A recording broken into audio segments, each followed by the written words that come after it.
అరటి పండ్లలో బలమైన యాంటీ ఆక్సిడెంట్లు ఉంటాయి. అరటి పండ్లలోని డోపామైన్, కార్టేజిన్స్ మన మానసిక స్థితిని మెరుగ్గా సహాయపడతాయి. అరటి పండ్లలో ఉండే సెరోటోనిన్ మానసిక స్థితిని నియంత్రించడానికి సహాయపడుతుంది. అరటి పండ్లలో ఉండే ట్రిప్టోఫాన్ రాత్రిలో మనం బాగా నిద్రపోవడానికి ప్రయోజనకరంగా ఉంటుంది. ఒక మీడియం సైజు అరటి పండులో 320 నుంచి 400 మిల్లీగ్రాముల పొటాషియం కంటెంట్ ఉంటుంది. ఈ పొటాషియం గుండెను ఆరోగ్యంగా ఉంచడానికి, రక్తపోటును నియంత్రించడానికి సహాయపడుతుంది. అరటి పండ్లలో సోడియం తక్కువగా ఉంటుంది. తక్కువ సోడియం, అధిక పొటాషియం కలిసి హై బీపీని కంట్రోల్ చేస్తుంది.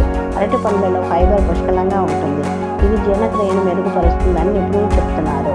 డైలీ అరటి పండ్లను తినడం వల్ల మలబద్ధకం సమస్య తగ్గుతుందని నిపుణులు చెప్తున్నారు. ఈ వీడియో మీకు నచ్చినట్లయితే ప్లీజ్ లైక్ చేయండి, సబ్స్క్రైబ్ చేసుకోండి, మీ ఫ్యామిలీకి, ఫ్రెండ్స్కి షేర్ చేయండి.